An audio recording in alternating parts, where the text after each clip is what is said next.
Good evening, everybody. I welcome you all joining in person and virtually at the panel Artivism Beyond Governments. Artists at Risk Connection, ARC, a project of Pan America, and me personally are delighted to participate in Documenta 15 this year. City of Kassel is absolutely gorgeous and welcoming and very hospitable, and it's a true pleasure to be here. My name is Polina Sadovskaya, and I'm a Eurasia Program Director at Pan America. Pan America is the American chapter of literary group Pan International and has protected freedom of expression and championed the freedom to write for last 100 years. We just celebrated beautifully in New York. In 2017, Pan America created the Artists at Risk Connection to expand the organization's mission and include artists of all disciplines.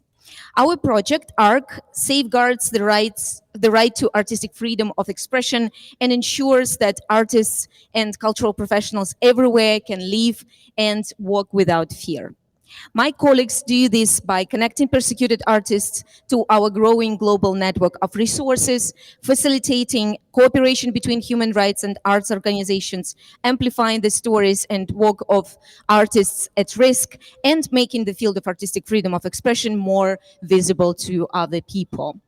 Since ARC's creation, the project have connected more than 500 threatened artists, including visual artists, writers, filmmakers, musicians, cartoonists, and more, living in 71 different countries, to organizations that could provide them and with urgent relocation needs, funds, legal aid, immigration counsel, public advocacy, emergency grants, fellowships, and residency referrals.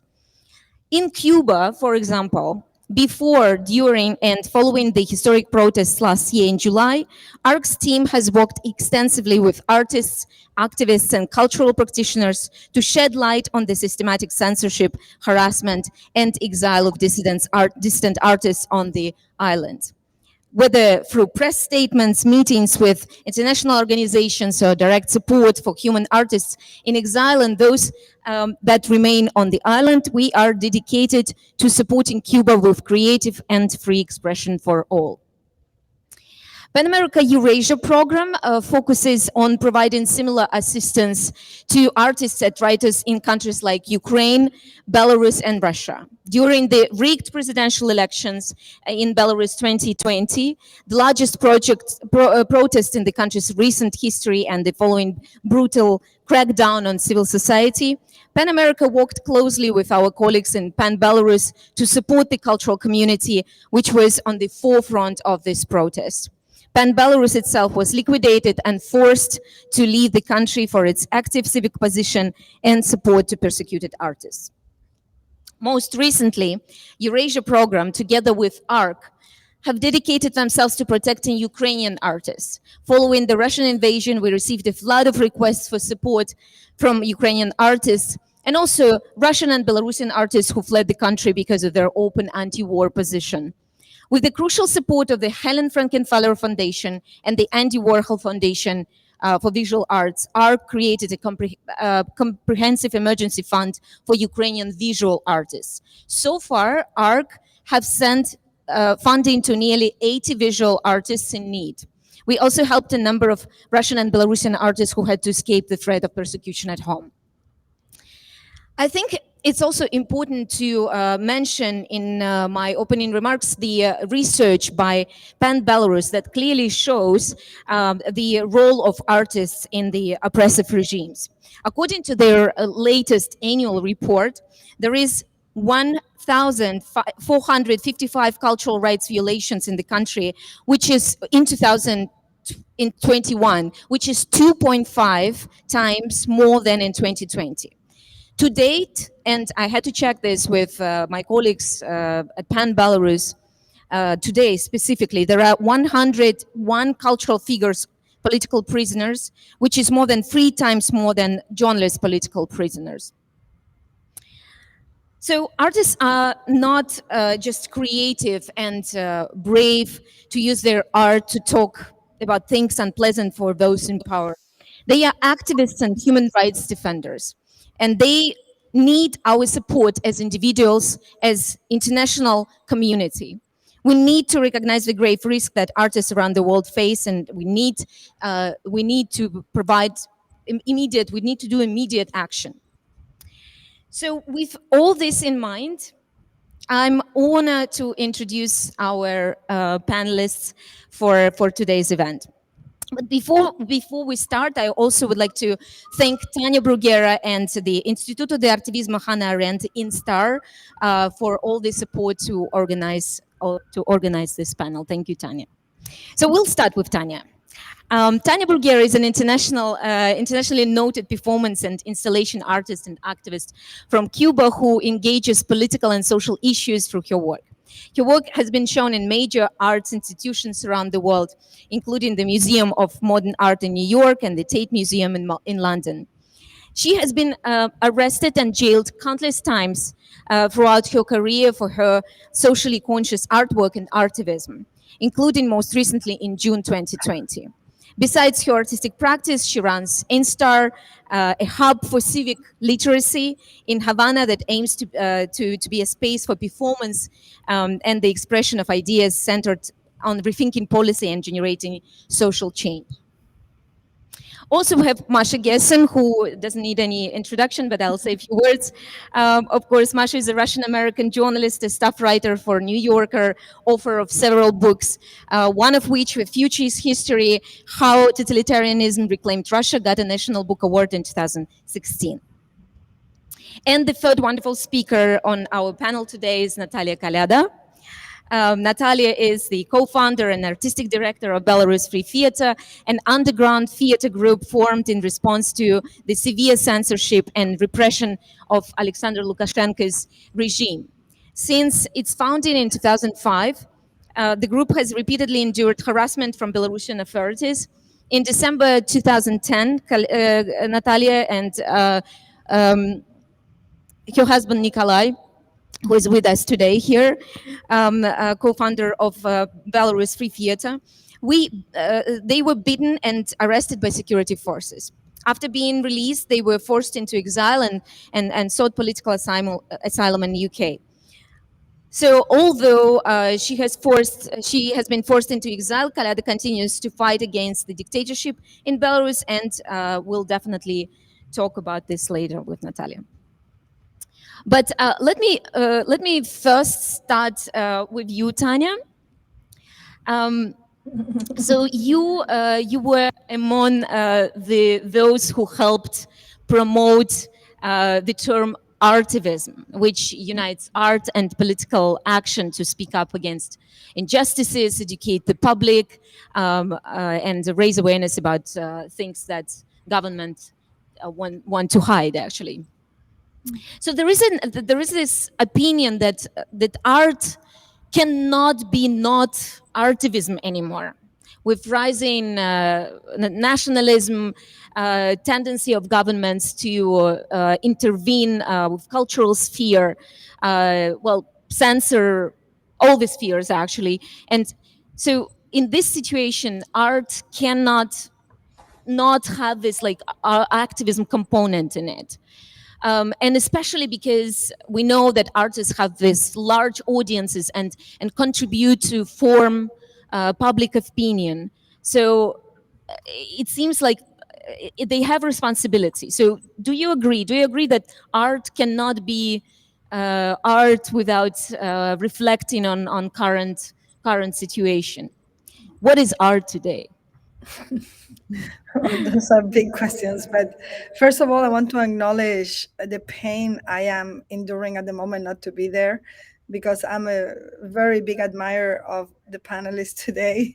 And we have been trying to meet in person for a long time, and it's not arrived yet that moment. But and thank you so much for inviting me for the panel. I think there are two ways in which political art um, functions. One is effectively as a promoter, inspire for other people, to act, either because they have arrived to a consciousness on what the situation is, or because art can provide some sort of language for them to express what they feel, but they don't know how to express.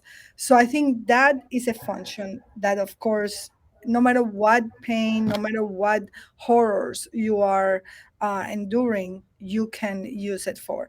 But I like to maybe approach a different way in which art can work, which is as in direct relationship with governments. And in that sense, I think art is very important, because one of the things that authoritarian government and dictatorship wants to do is control the narrative of everything, control the narrative of the history, meaning the succession of events, the meaning of the successions of the events, and the feeling people had in relation with the success on relation with those events. So I think art is precisely um, a place where these things can be challenged and re-semanticized, you say in English, resemantizado, so given a new meaning. The other thing is that um, I think also, and I'm a big advocate of what I call art for the not yet, meaning art that is not political because it's reacting to what just has happened, or news that is in the newspaper, or some event that is shocking, but it's an art that is done trying to put the government in chessmate, meaning not reacting to what they are doing at the moment, but knowing what the response of the government is going to be, and do art for the after that reaction, which actually I have found in my own practice that is quite effective, because governments have learned how to react to activism. They have learned what to do when somebody protests. They have learned, unfortunately, what suits them. But if you're reacting to the reaction they're going to have, to the thing that you know is going to happen because they always behave in certain ways, then you gain some time until they figure out what to do. What to do. And I think that moment, I call it the moment of ignorance of power, is the moment in which you can actually do the art, in which you can actually exercise some sort of influence in the people and against the structure. The other thing is, many time artists tend to see things that happen, let's say, as a definitive moment instead of part of a system. And political artists, we need to understand that we are dealing with a system that is not something done just by one person, but with the interest of a lot of people, even if it's a dictatorship. and understand and try to understand before to do the work how the system works. What are the elements they use, what are the strategies they have used in the past, and try to learn the system in a way that you propose them something they haven't tried before. So I think that's why I insist on the art part, because activism is amazing, we do it all the time, but of course activism is based in whatever exercise of protest or dissent that has been proven effective. But with time, actually, it is not effective anymore. It becomes a formal gesture that tell people what the feelings of the general public is, but it's not really pushing governments, you know, um, unless things happen like the whole country goes out, like it happened in the July 11. But even then, in July 11, for the first time in the history of Cuba, all the island went into the streets, and they had the answer. The answer was they put in prison more than 1,500 people in one day. So we need to do actions also that signify to the general public outside of the country what is happening in our country, because Cuba, unfortunately, is always the exception. When the Soviet Union and the socialist Eastern Europe fall, Cuba was an exception. It was not treated as part of those colonies, as part of that process, and it escaped a process of democracy. Then you have, for example, the situation of drugs in Colombia. Cuba is involved in that. Everybody knows the government is involved in that, but of course it's an exception because Cuba is a socialist country and it's not in Latin America. So they always learn how to escape moments where they have to be accountable. And I think what art can do is put them in a situation where they cannot escape their accountability. Thank you so much, Tanya, and thank you for giving us like this overview and base for further discussion. My next question is to Natalia. And I want to actually, like, from the broad discussion, also go to a specific example. So you are the Belarusian artist in exile, also keeping, directing plays in Belarus from abroad, from distance. And I want, before I even go to question for you, I want to share my own experience with Belarus Free Theater when I was in Minsk. I think like a couple of years before 2020, and I wanted to see the play. And I remember I asked Nikolai actually to connect me. How do I do this? How do I see the play? And he connected me with the person in the theater who I contacted on Facebook, and she wasn't really that much talkative. She said, well, you have to be in front of this grocery store at 8 p.m. And that's it. So for those of you who don't really know what Minsk is and how it is, at 8 p.m. in November, I think it was, in some far away from the city center, like next to the grocery store, it's not super unpleasant experience, I should say. And especially when you don't really know what you are waiting for. So I was waiting there, and then like I remember it's just some drunk guy got into this grocery store, got me a frightening look. I was very uncomfortable. But then I saw a small girl, not girl, like a small woman, covered like completely in a hat with a big backpack, and people started like gathering around her. I was like, okay, let me see what's going to happen. And I stand next to her, and then she indeed brought this group to further streets with no lights, quite dark, and we went through the garages, and then went to this specific garage, which was the theater. And I remember that, like, when we got in and we saw with the marks with a chalk, what is the stage and what is the space for the audience to sit and watch. So the play, by the way, was wonderful. It was No One Was Born Today, about some horrors of Soviet-style maternity hospital.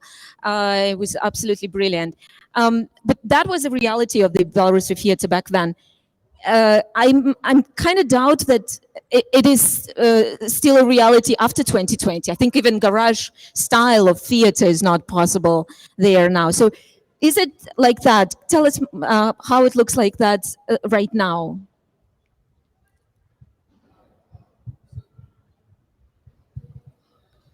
Hello, everyone. How it is right now? Right now, we have the war.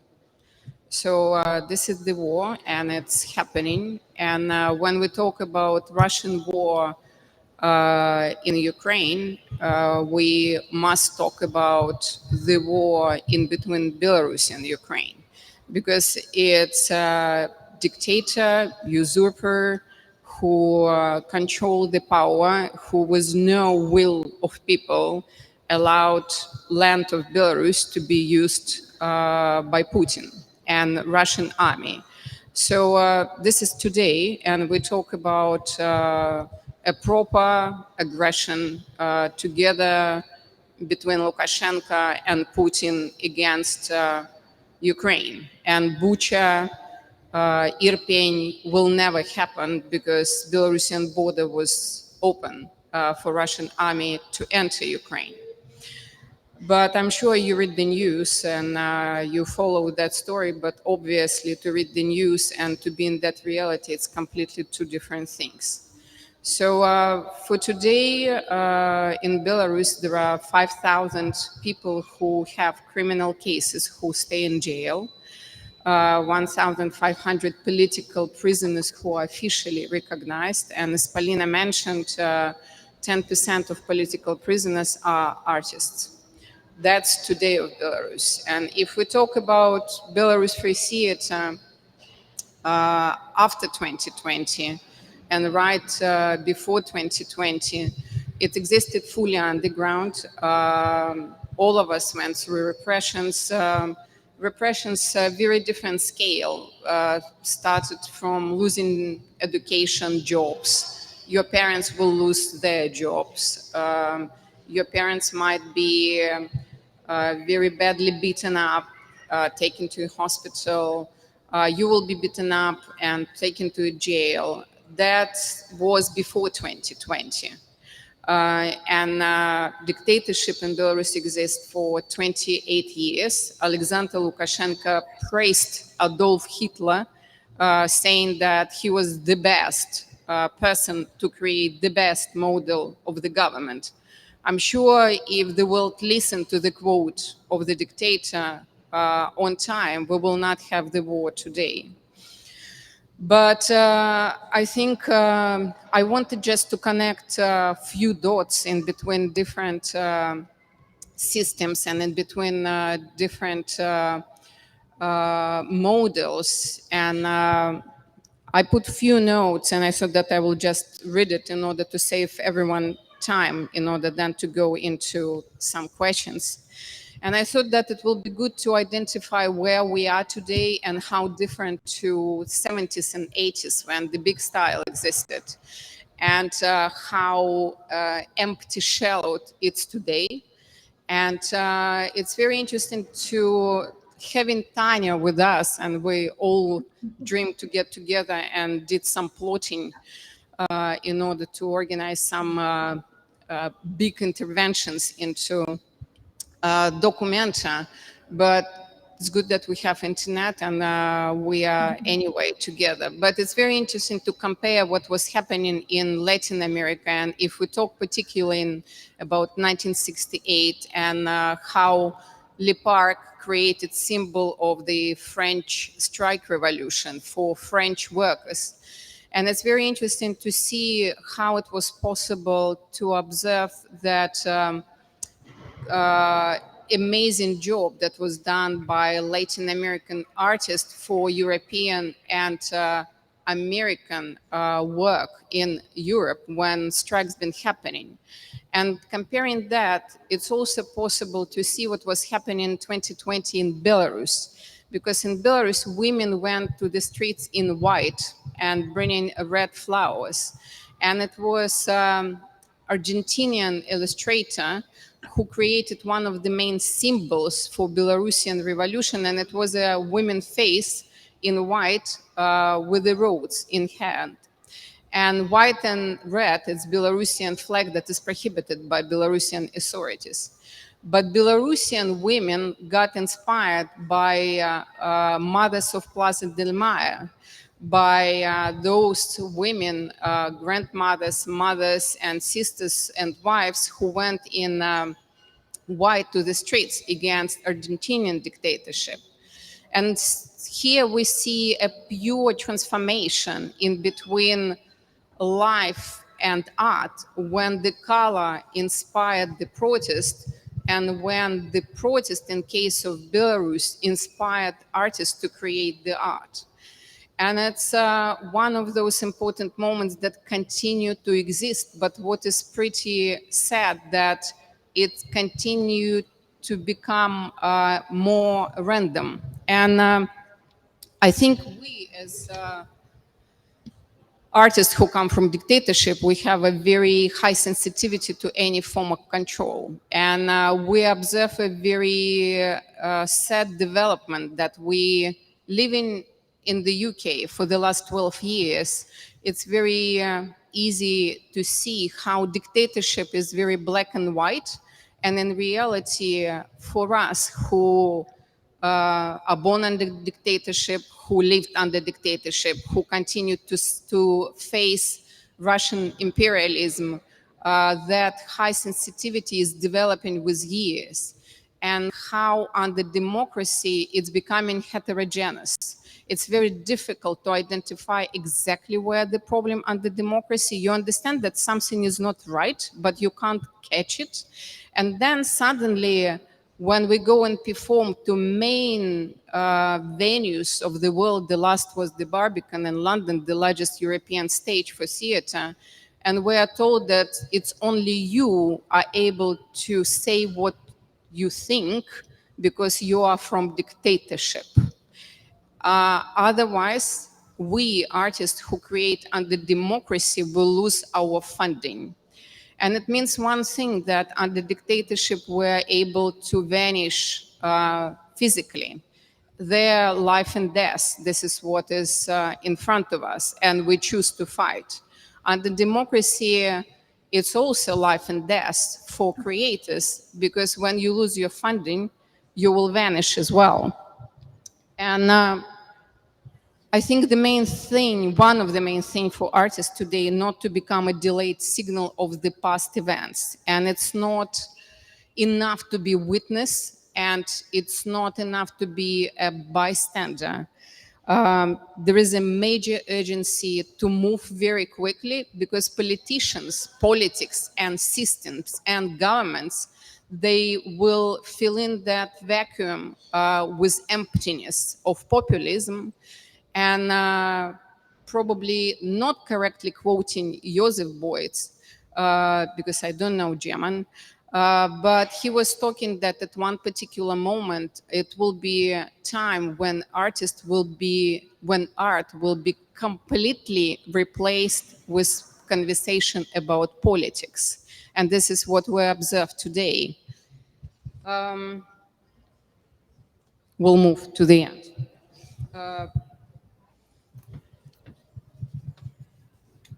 And it's also very interesting to remind ourselves that when Michelangelo Pistoletta arrived to Venice Biennale, and when he destroyed Venice mirrors in order exactly to try to destroy that artificial reality. And it's interesting that I thought that it reminded me of a quote from our show that is called Being Harold Pinter. It's based on Harold Pinter plays. And this is the quote. If you allow me, I'll just quickly read it. When we look into a mirror, we think the image that confronts us is accurate, but a move a millimeter and the image change. We're actually looking at a never-ending range of reflections, but sometimes the writer has to smash the mirror. For it is on the other side of that mirror that the truth stares at us. I believe that despite the enormous odds which exist, unflinching, unswearing, fierce intellectual determination as citizens to defy the real truth of our lives and our societies is a crucial obligation which devolves upon us all. It is in fact mandatory.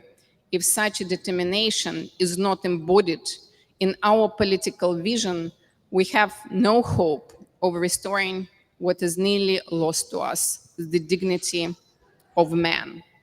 And we need to face in such countries like Belarus, Ukraine, within the war, before the war, Russian artist resistance as Pyotr Pavlensky, we need to understand that we need to reinvent and find a different language, how we face the resistance of that art, and understand that there is a double silence of those artists, either in Latin America with neocolonialism, dictatorship, either in Belarus or Ukraine with imperialism, or for Russian artists who fought against Putin for years before the war started.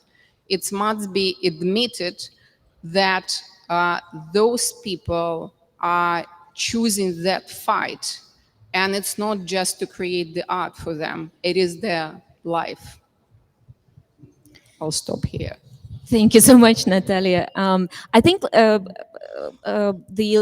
more we go, the more other speakers would probably want to reflect on what you said, what Tania said, and I will definitely give you a chance to. But first, let me ask Masha a question.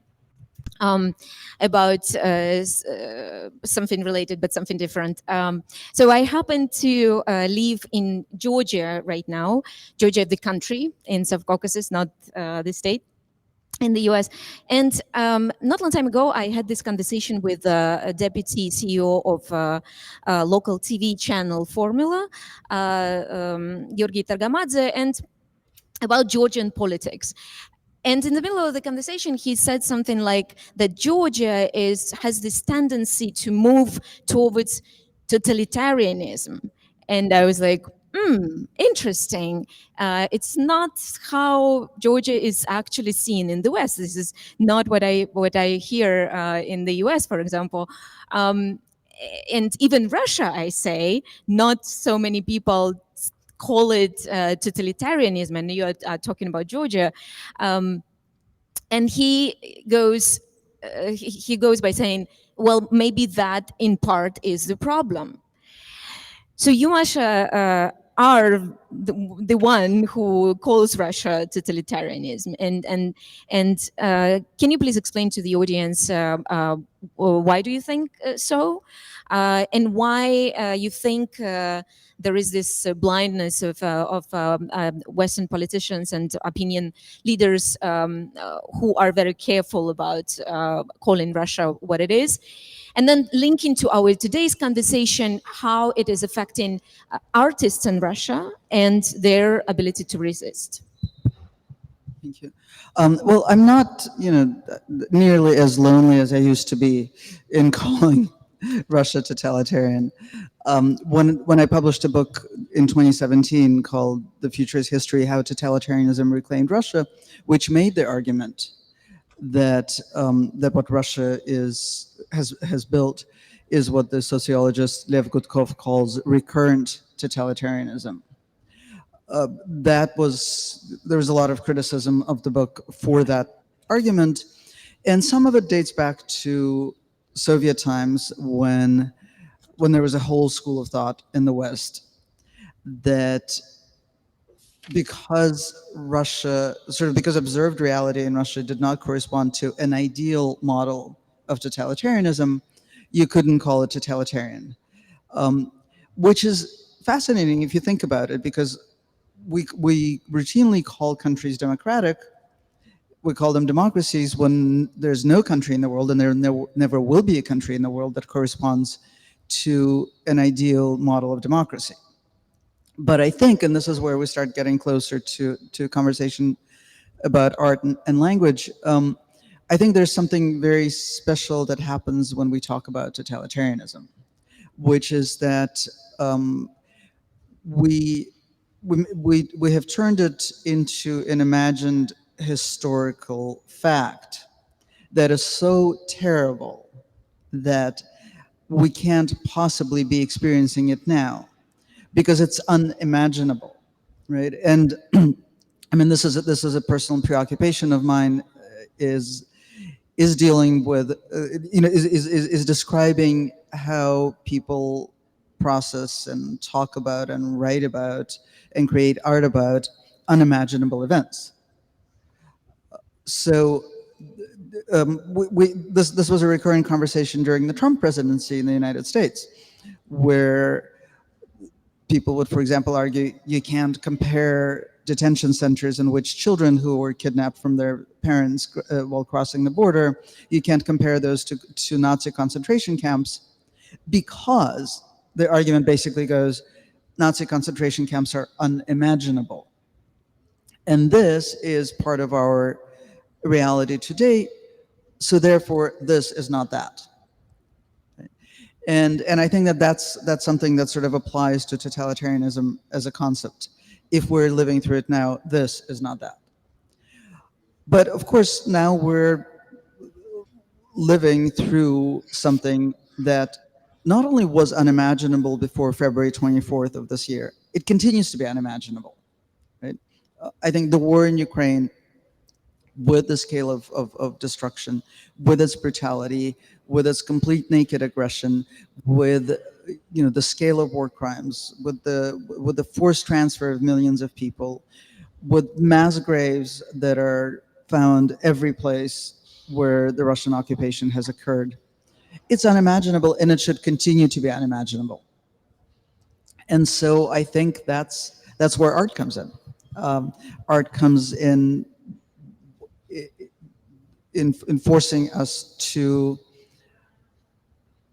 think through the unimaginable nature of the thing that we're experiencing now, which is not a direct answer to your question of how it is for artists to create under the Putin regime. But I mean, that's a much simpler answer.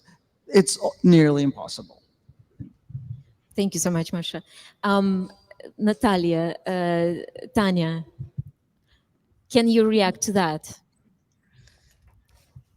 Well, the first thing I want to react is definitely agreeing with both of you. I think there is a language situation in which autocracy is being used for first world. I know that's an old categorization, but it still exists. The first world countries, meaning it's just something that happened by chance, versus third world countries or poor countries are seen as dictatorship, as if it were the fault of the people that this happened, and also it is a systemic, um, unavoidable situation for them. So I think I totally agree that there is still, even in that situation, some sort of differences, and almost like an effort to find some privilege, over it. And I think that's one of the blind spots of what's happening in the world, that everybody thinks, oh, Trump was by chance, or Brexit was by chance, all the things that are happening, or the war is by chance, and they don't understand that we have arrived into a moment in which, in my opinion, the way in which we organize socially is not working anymore. And I personally think that, which I don't know the answer, but I will love to see some sort of project in which society is organized differently and justice is being distributed differently, and that it is today. But yeah, and I also agree very much with the idea of, we don't do this kind of art to do art. We do this kind of art because our life is going with it, like our life sometimes even depend on it.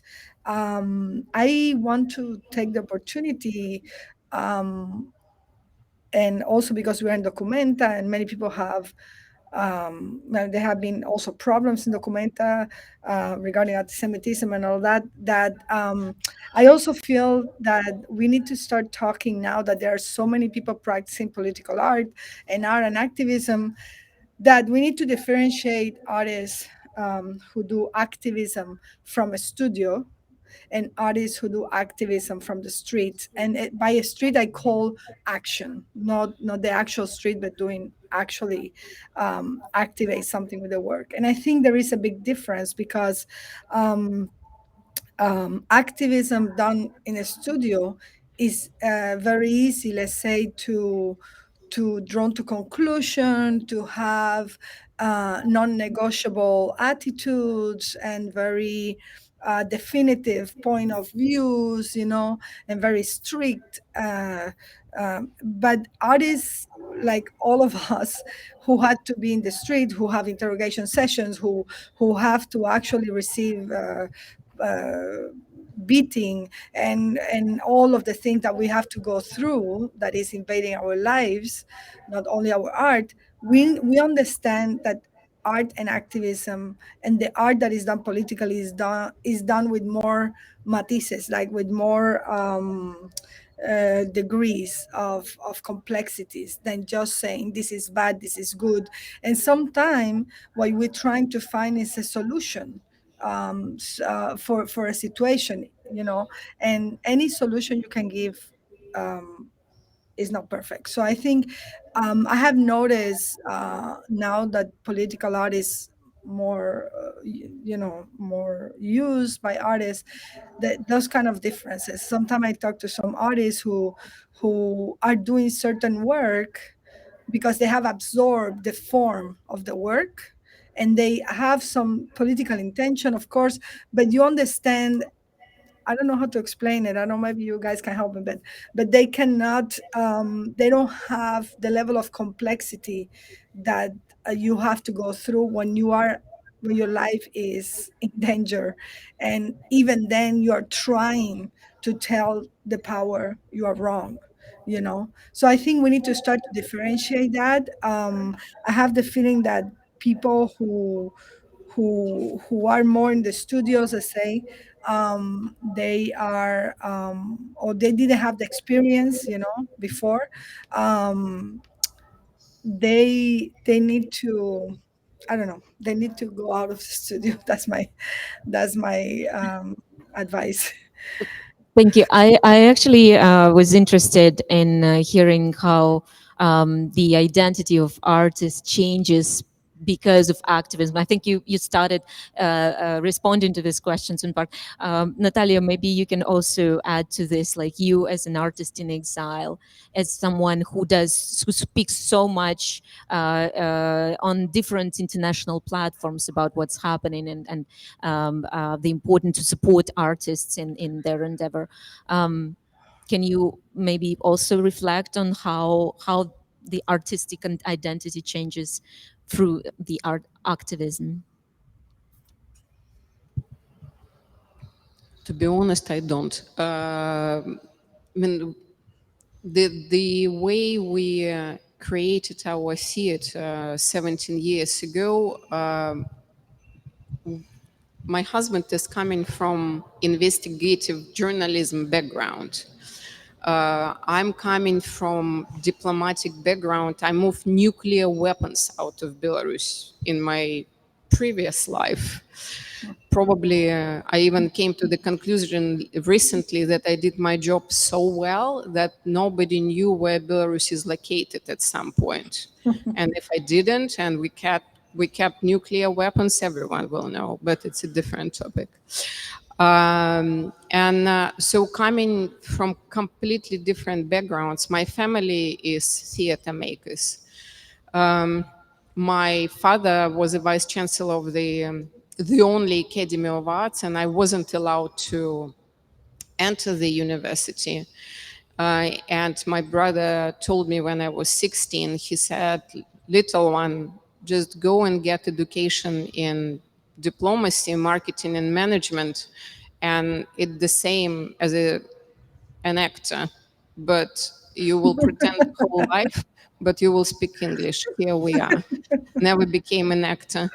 Uh, but based on all those entrance points, we created theater, and we always knew that we will never change society just with the theater.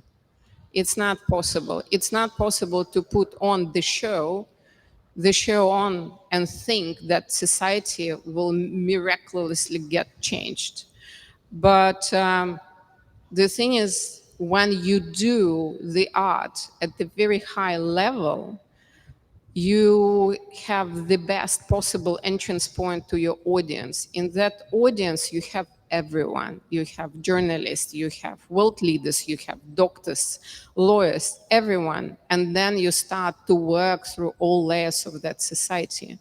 That's why we are campaigning theater. It was always like that. It was from day one of our existence. So we do not know how to do activism. We are campaigning theater that believe that art has to be of a very high quality. And if you talk about human rights, it can't be boring. Because if you deal with human rights, it's boring. You just can't deal. It's fatigue. Like you are just shutting down. You can't deal with that. So you need to put all those issues into that frame that will appeal to those audiences. And on top of it, we go to the streets with our students. We do artivism, and we take a specific issue of the society, and their main task to put that particular issue into the form of arts. It could be anything that exists under dictatorship in any country under democracy. And it's interesting, when you tackle taboo zone of society, you will get arrested. Doesn't matter whether it's dictatorship or democracy, you will get arrested because you provoke the system. The system will get provoked, and your job as an artist to provoke the system. And the moment contemporary artists stop become political, they stop become contemporary. That's it. Thank you. Speaking of artists being able to make change in society, and uh, a question to you, Masha. You wrote about those like remarkable artivism stories such as Belarus Free Theater and Pussy Riot. There is an opinion right now, and about you also wrote about war in Ukraine right now. There is an opinion that Russian cultural community hasn't done enough to kind of prevent this, what is happening. Um, so I just want to hear from you what you think about it, and yeah, like in response to what Natasha just said. Well, I mean, the question of anyone having done enough is always a super easy question to answer. Obviously not. The war is going on. Obviously, we didn't do enough. I mean, it's in this particular case, it's too, it's facile because could Russian artists have done enough? Could Russian journalists have done enough? I've had endless conversations with journalists now in exile over the last 6 months. There's this feeling that's almost impossible to live with. Again, in the realm of the unimaginable, where people have to ask themselves, what could I have done differently? and and people engaged, particularly in art, have also, particularly in art that was funded by the state, or at least uncritical or not explicitly critical of the state, do have to ask themselves whether when they thought they were engaged in a project of making their society better, they were actually engaged in the project of sort of patching up the facade of a genocidal totalitarian power. Those are meaningful questions. They're questions to answer. right? And I think that that's, what's been going on in among Russian writers in particular over the last 6 months has been, to me, absolutely staggering. I mean, a friend of mine recently wrote, "It's like everyone has become more talented." And I think that's exactly the experience I've had, reading people's essays, reading people's poetry, reading this absolutely terrific almanac that Lenore Garalek, a Russian, Ukrainian, Israeli um, writer and activist, has been putting together. There have already been 3 issues of this thick literary journal of resistance writing in Russian, which in itself is like an amazing feat. But the quality of that writing is incredible, and I think that that's there's a benefit to being shaken to your core. There's a benefit to knowing how to use words, to knowing how to use language when you are shaken to your core. And there's been a kind of mobilization, at least of writers, in response to that. And what I think is most useful about this, and where I think sort of Russian writers have an opportunity almost to redeem themselves, is that writers can denaturalize things that appear to have always been so, things that their audiences take for granted. And that's the project that Russian writers and poets are engaged in right now very actively. It's really an extraordinary cultural moment that in my lifetime I can compare only to what happened in the late 80s, when suddenly, perestroika and glasnost allowed people to question whether everything that they thought always was and always would be was in fact so. And the same thing is happening now in a much smaller community, in a community that, for all the right reasons, not a whole lot of people except its members are paying attention to. But I think it could be extraordinarily productive. Thank you, Masha. I think I will probably ask one more question, and then I'm sure there are some questions in the audience, so guys, be ready.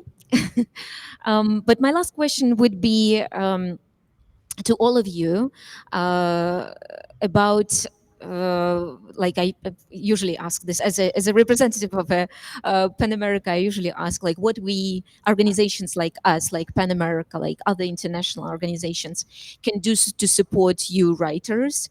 But also, I think it would be interesting if you can reflect on how writers from completely different regions can work together for this genuine cause that you have in common.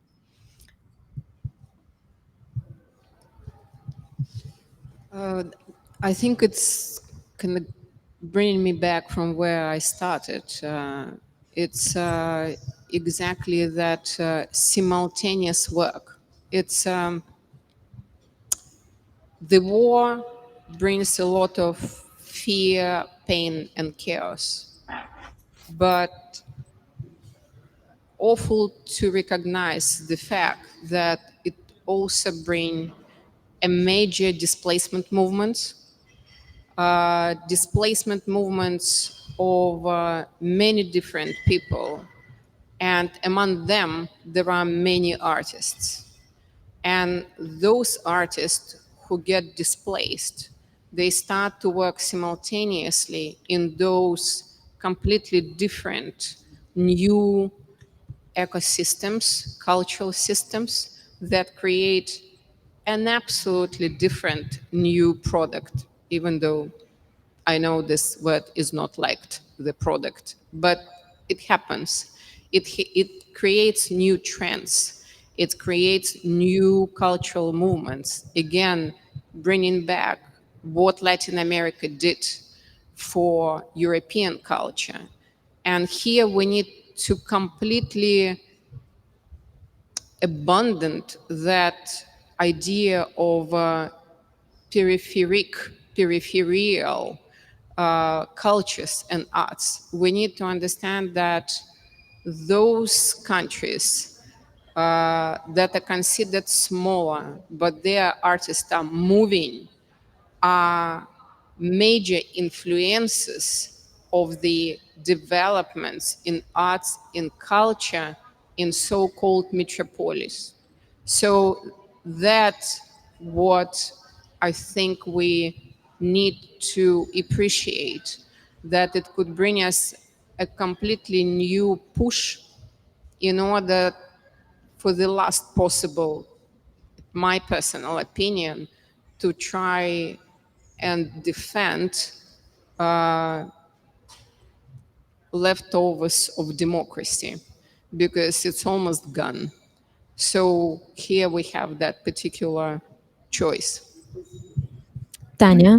Yeah, I want to second what Natalia was saying, and I think on that vein, maybe there is a need of modesty also in general, to understand that maybe other people in other places have solved the situation.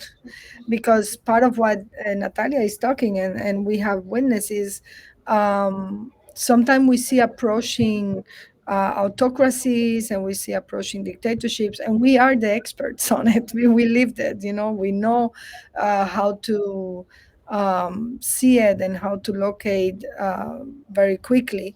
And sometimes people, I don't know why, they don't want to learn from others, and it happened, for example, when Trump came in, and I had huge discussion because the day he was announced, I already say everything that was going to happen because I could see it, and people were really they didn't want to hear it.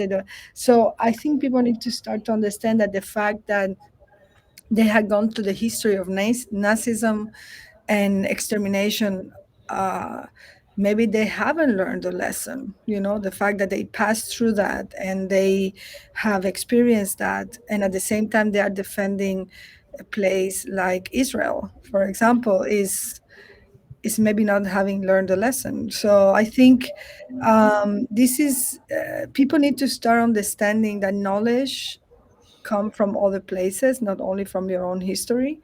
And like Natalia was saying, learning from other experiences. Like, in Belarus, they learn about las Madres de la Plaza de Mayo. Maybe in Germany, they can learn from other places, from maybe Palestine or other places, So I think it's important, to not be afraid, to understand that you have not learned. It's fine. I'm just wondering, can we ask the stage manager to maybe ask people to keep the noise down a little bit because it's hard to hear each other? Yeah, like, could we ask them to be quiet? Yeah. Sorry. No, I think it's entirely possible. Anyway, um, I didn't hear a lot of what Tanya said, unfortunately. So I think that there's some obvious things that organizations like Pan America always do, which is have fundraise for emergency assistance, help writers in exile, and there are obvious problems with those kinds of projects, which is that they're usually short term, and exile is very rarely short term. But I also think that there is a tendency to sort of help with one hand and continue living your regular life and doing your regular work, including in literary activism, with the other hand, and and that's not enough. Right? The biggest thing that I think writers can and artists can do is share the stage with, especially with people who have been displaced. I mean, you referenced the beautiful celebration that Pen America just did for its centenary, and I was actually really upset by it because it was a celebration. It was a celebration that did not make any acknowledgement of the war in Ukraine, and there shouldn't be, like, that's part of sort of trying to act as a moral conscience, which I think is part of the role that writers certainly claim for themselves, is to make sure that people don't forget And for example, that they don't forget that there's a war going on, and that means you can't have a big party, especially a big party devoted to writers, without thinking about that and without talking about it. But more generally, just share the stage, whatever the stage might be, whether it's a literal stage or a literary stage. Thank you, Masha. I think it's important what you say, and that my colleagues also hear that. Just in defense of Pan America, because I cannot not defend Pan America. We this year we did really a lot in bringing attention to what is happening in Ukraine, and bringing Ukrainian writers to the international stages. We just brought 5 Ukrainians in May to the World Voices Festival, which was a great also celebration of Ukrainian literature, and some writers to the Emergency Writers Congress. So we do work. But we take your words seriously, just to for you to know. So now I turn the mic to you guys. I'm sure you have questions. Please raise your hands, and you have some time for us to stay with you and answer your questions.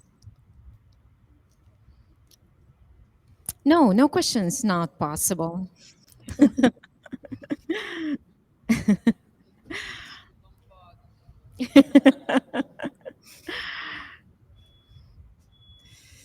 One more minute to think about, and then I'm closing the event. Okay, yes, please. I'd just like to say thank you very much to you all for the really interesting and provocative panel. Sorry, speaking to the mic. I'd just like to ask a question about the specificity of theatre as a tool of activism. And to all of you, really, not just to Natalia. Thank you.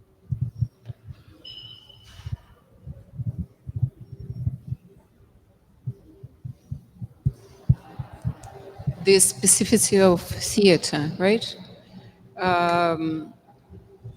It, just to clarify, in what regards? Well, for instance, I actually spoke to Tania before about this question, and we talked about how theatre can be a very useful tool today in contemporary art, even just for the simple reason that in certain forms of theatre, people will be almost trapped in a space where they have to watch something, whereas usually in a museum or a contemporary art setting, people will walk past a video or they will walk past artworks. But in theatre, is kind of having a new moment in the sense that audiences have a different relationship with the artwork in theatre. So that's just one example. But I mean, of course, theatre has a long history of being a political tool.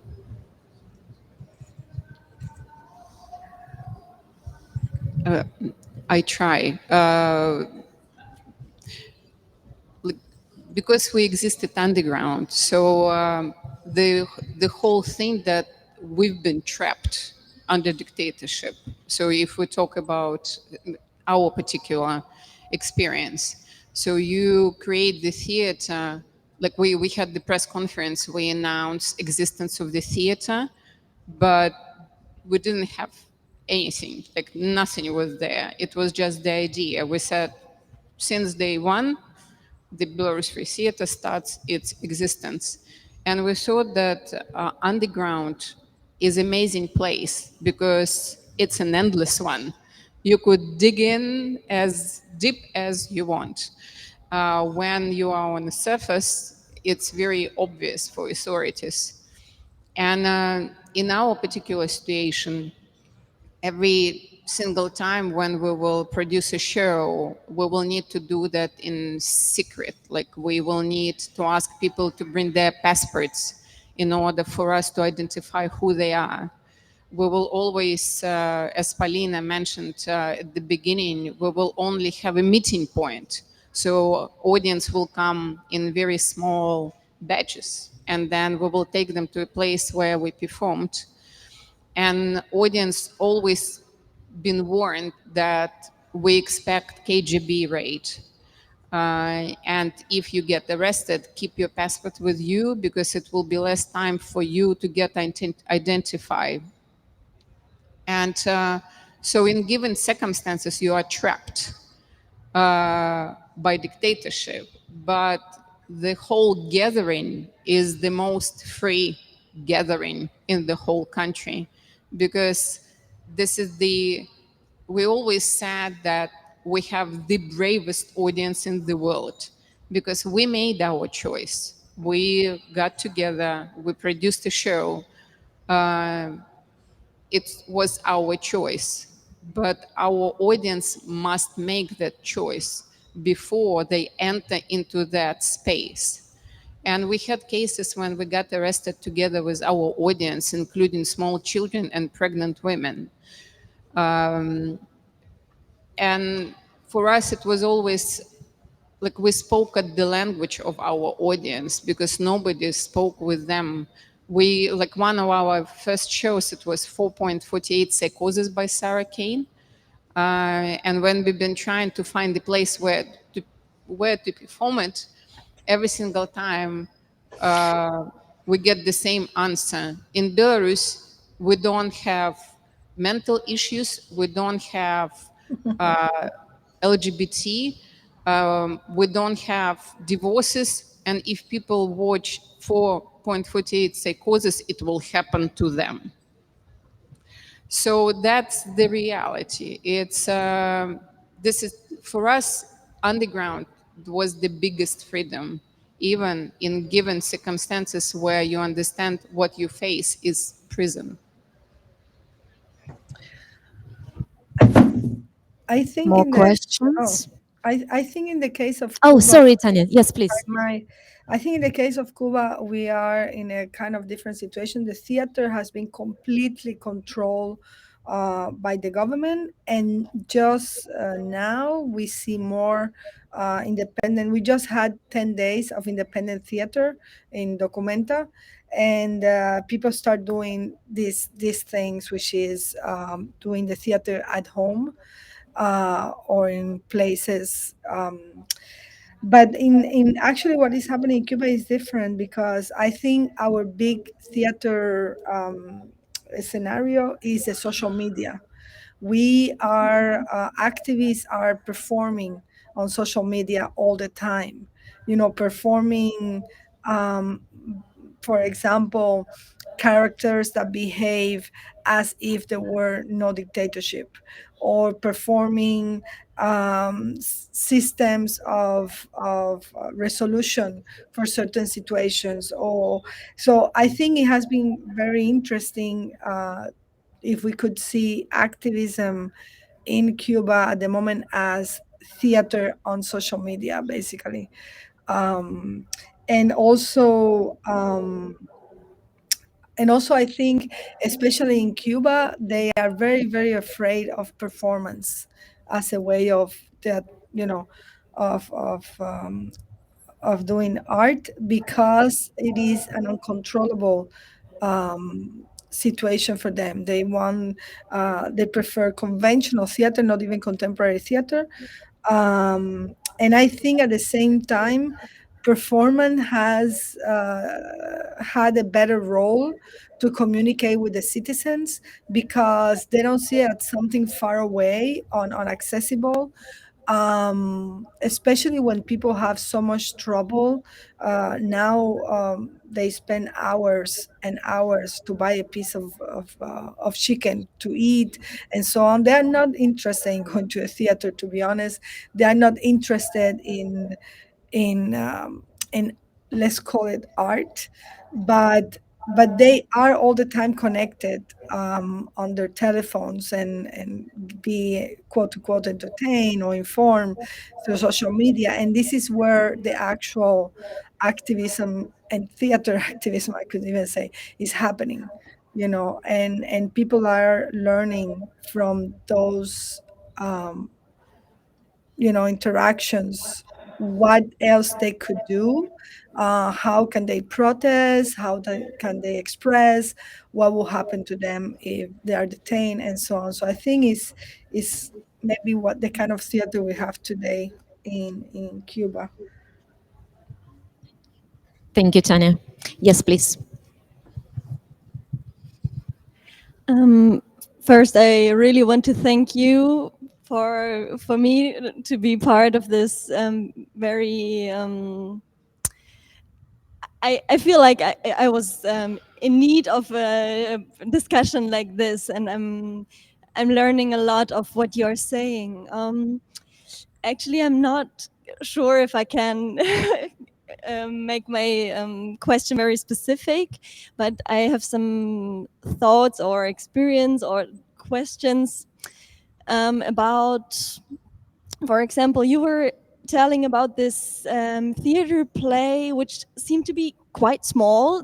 The audience of these underground theaters must have been very small, but in the description, I felt that the people must have been so included emotionally and physically that I can't imagine that they would not have a kind of change experiencing through this piece. At the same time, Tania, you've been talking about like or actually I don't know what kind of performances you are doing, but if you describe them being in social media, it seems to have a very big audience. Sometimes they are so far away, or so there's such a big distance, and but what I feel is that art or activism or the combination, the yes, artivism um, always has this need to touch people, to kind of make it visible, experienceable, feelable, what we want to say or what we want to change, right? So it's like, what I feel, it's like an impulse for change. And I feel like for this experience, for this real experience, because we all know the problems, right?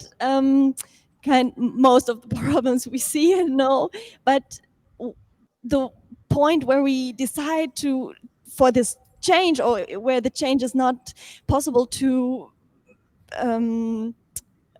step over or ignore, has to be in contact with this very intense experience, I think. So, to come to my question, like how intimate or personal, direct, like small, does this artivism has to be that it can be so intense?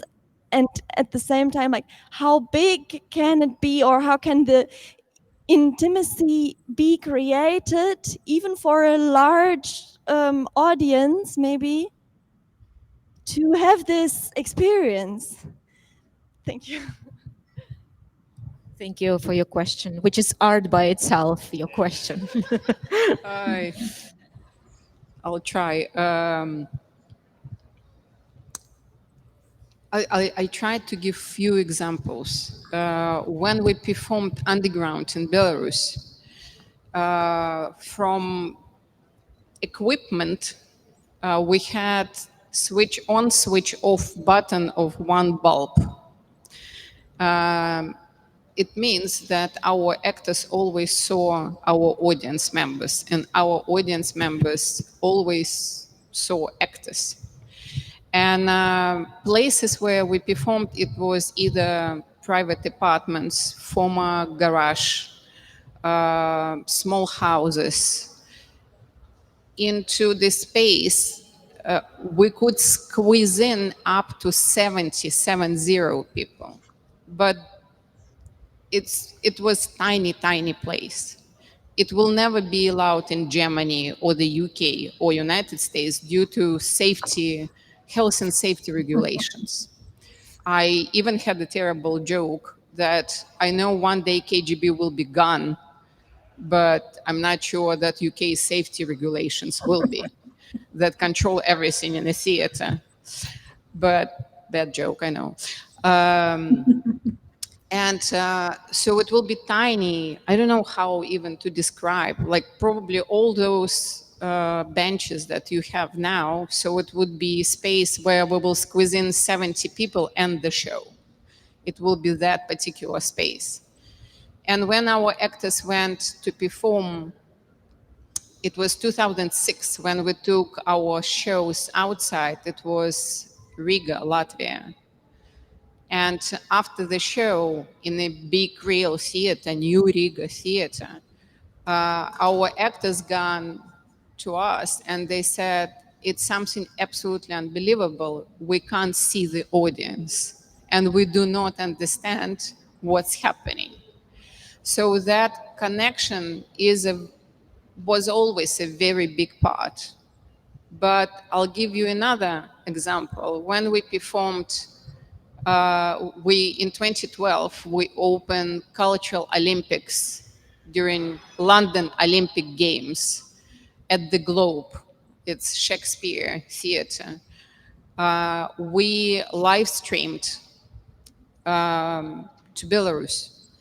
And that particular show of King Lear was watched by 45,000 people because we were not able to perform King Lear in Belarus. So our aim was to reach our audience in Belarus. We said we will never allow that physical boundaries and the dictatorship will cancel our interaction with our audience. And one of theater reviewers called this rock and roll from theater because it was a huge audience, even though it was dark rock and roll. So those two examples tell that it's about like what language you talk, what body language you talk, what message you put into that show that will definitely keep creating that intimacy and connection in between audiences. We always perform only in our languages. We have two languages, officials, Belarusian and Russian. We performed King Lear in Belarusian language. It was a political act because it was performed in Belarusian language with English subtitles. We never change anything for our audience in any part of the world because we think if it challenges us, it will challenge everywhere. And that's the thing. If it challenge, it will. It will work. This is how you create that intimacy. Thank you. And Tanya, do you No, I want to add? think I wish Cubans were as discreet as Belarusians, because if you invite more than 5 people to a play, the sixth person is a state security audience member. So in Cuba, this large amount of people to see a play is not possible. We actually talking about jokes. We have a jokes saying that in each dissident group, there are one dissident and two state security police. So this is how we live in Cuba.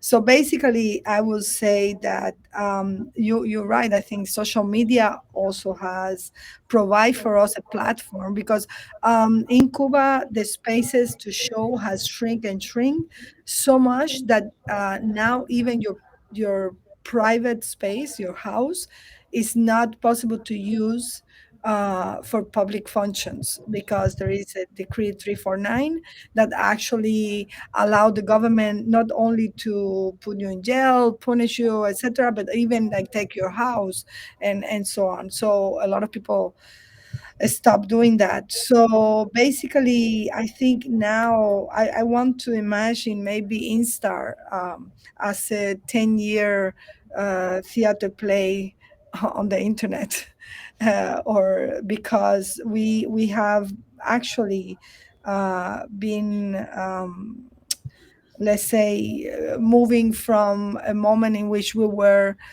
talking about fear, um, then we pass into a moment where we talk about how to be with each other, which was not easy and it still is not.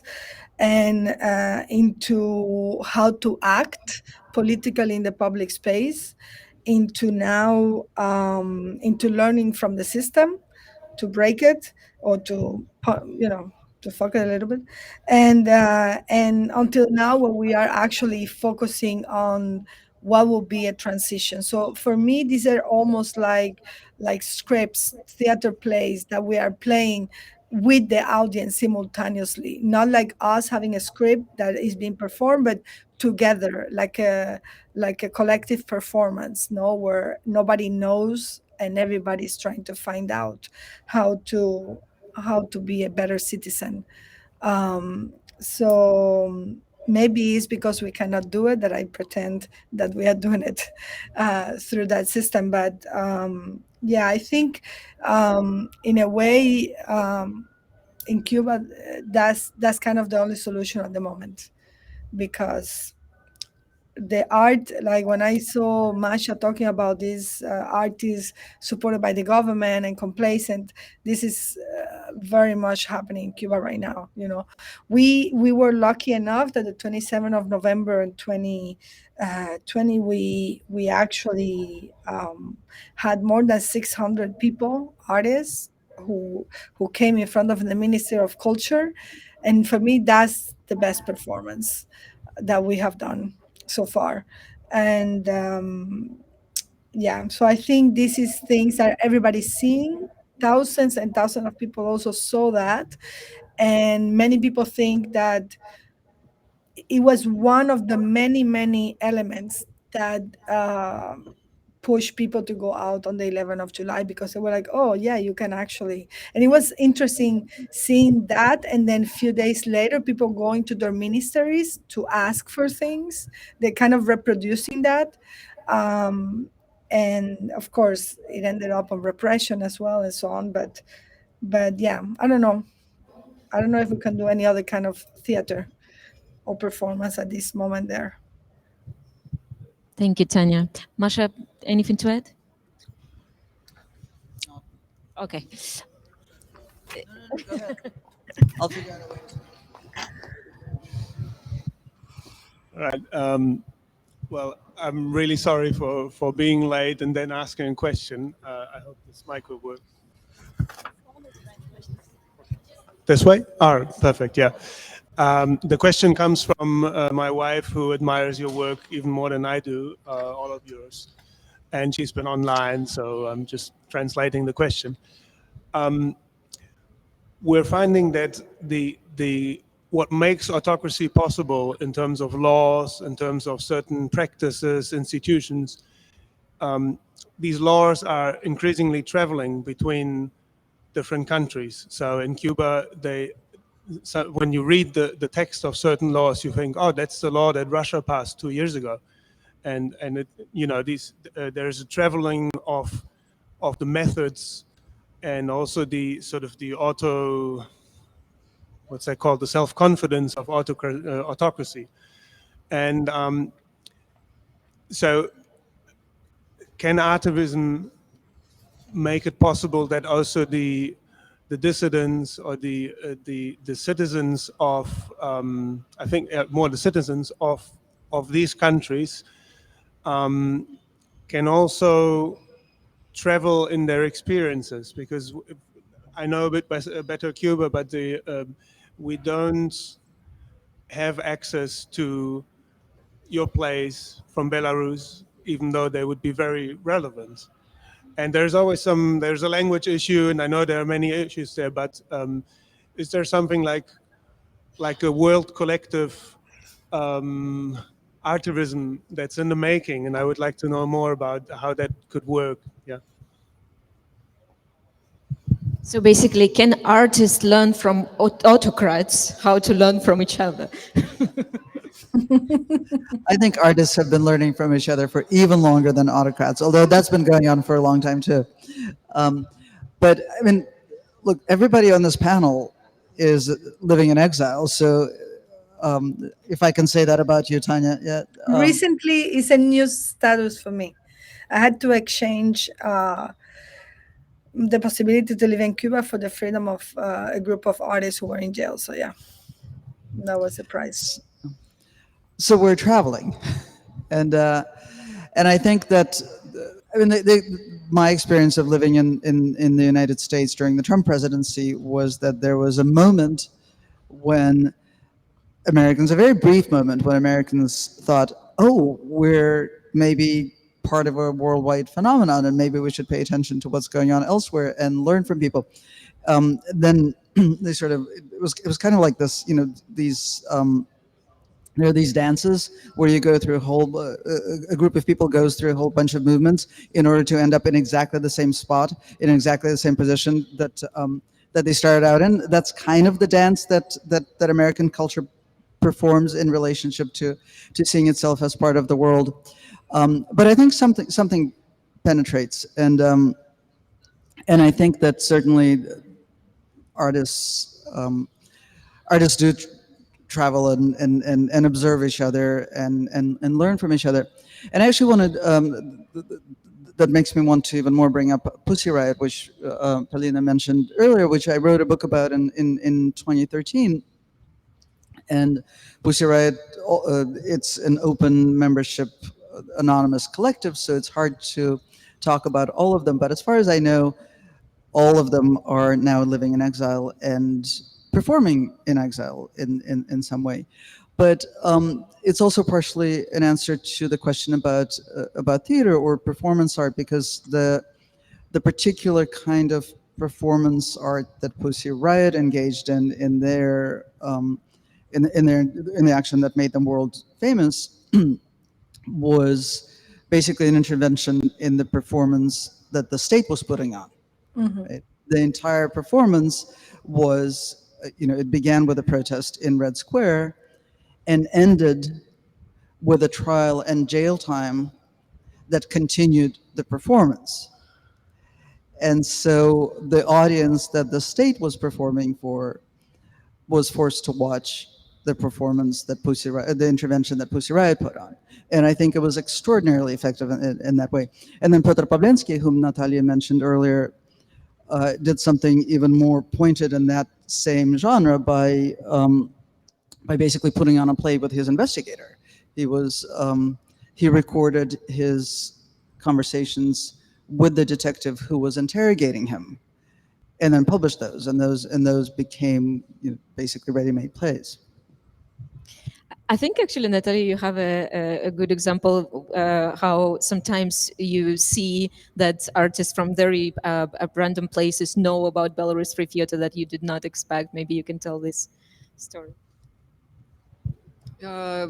Yes, it was last year. We were at Oslo Freedom Forum conference, and we met artists from Bolivia, Colombia, and when we've been introduced, and our friends said that it's Belarus Free Theater, and it was also a group of people from Afghanistan, and it was the most amazing reaction that we got, because we got just simple words, "Oh my God, it's you are Belarus Free Theater," and we were like, "Oh my God, do you know us?"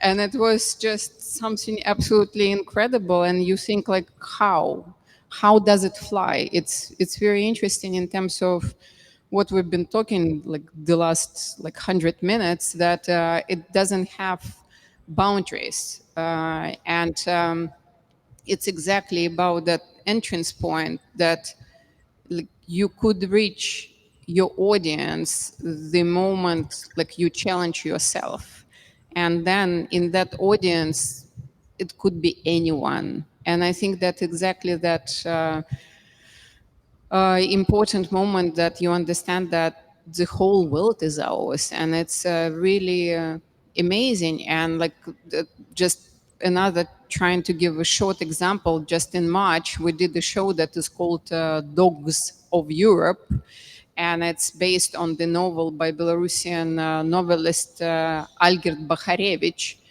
By today, this novel was burned down in Belarus. It was buried. It's recognized as extremism and terrorism. And he wrote that novel in 2017 about how Russia will build up a new Reich.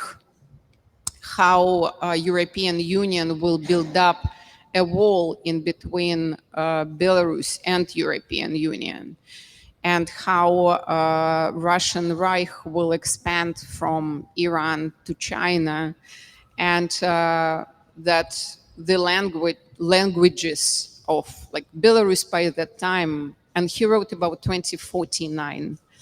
There will no Belarus clearly, and we produced it in February of 2020. At that time, we invited a Russian-German composer, Sergei Nevsky, who lives in Germany.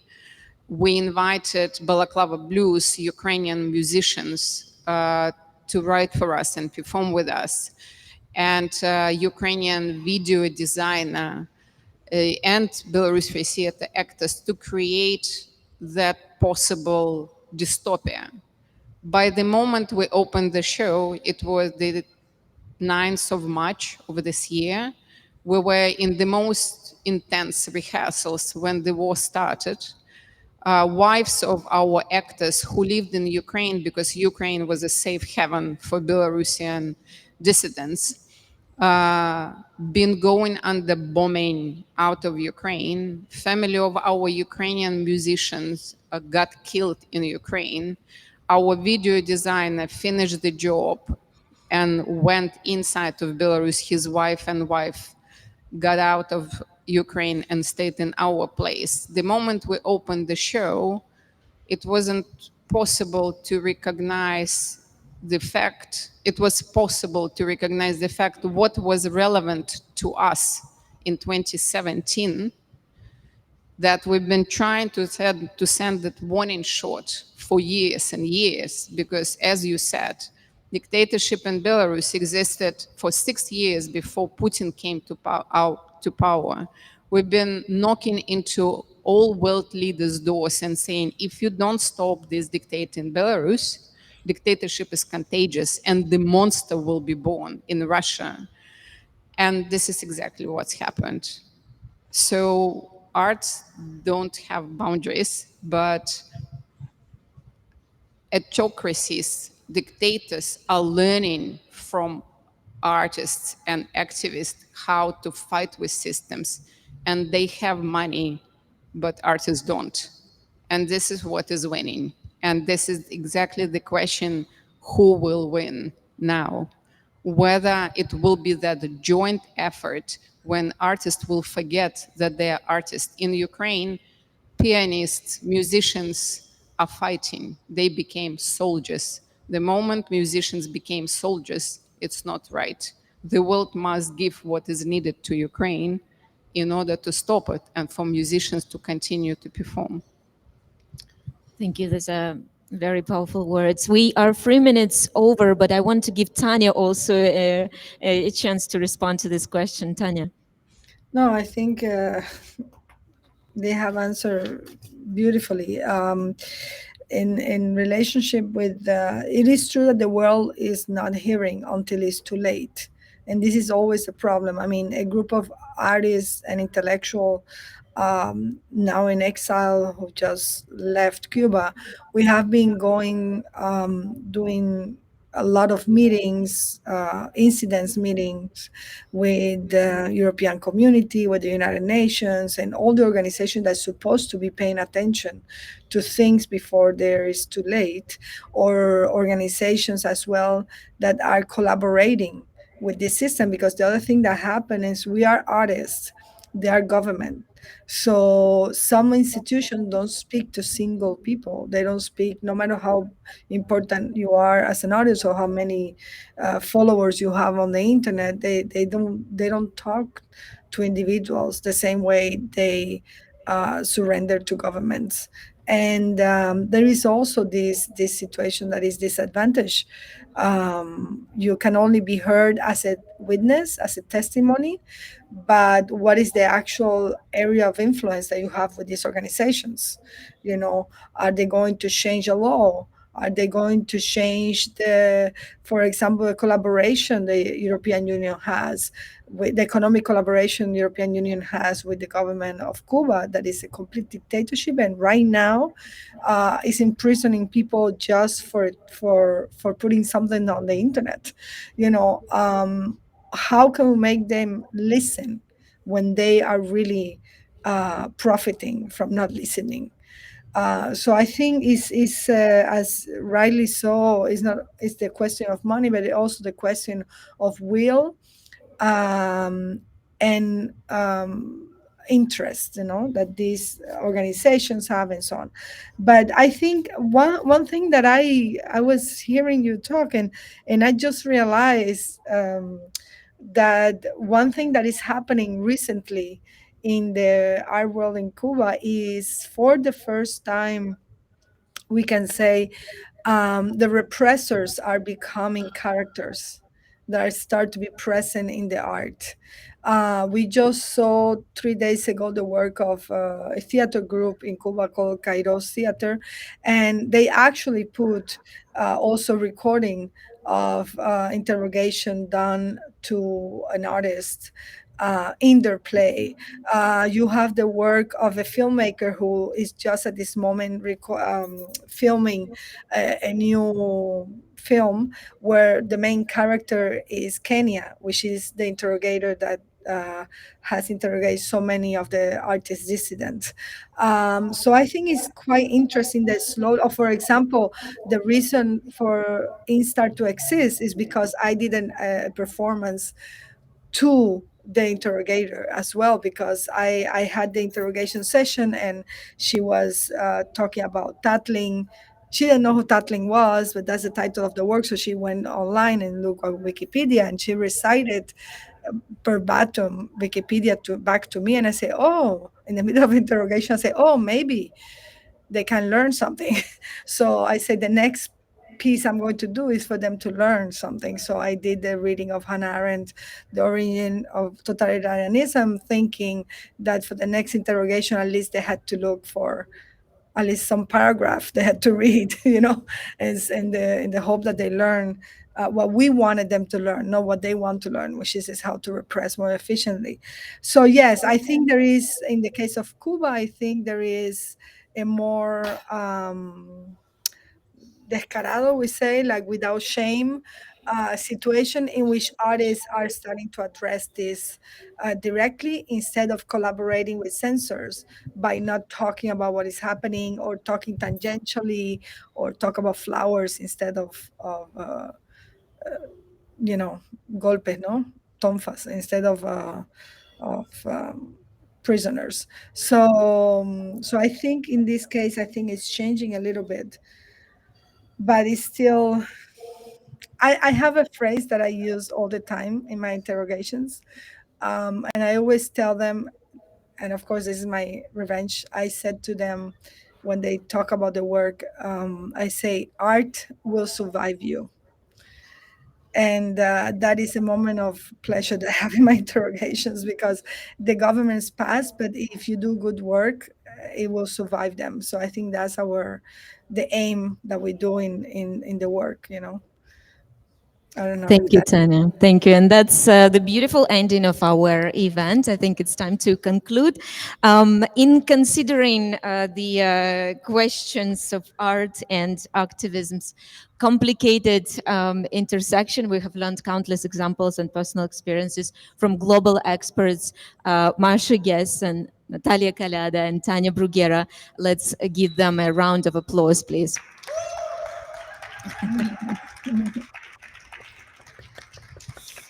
Hearing these narratives reminds all of us about the emotional and intellectual power of art. Does not only promote pleasure, but also activist goals and international change.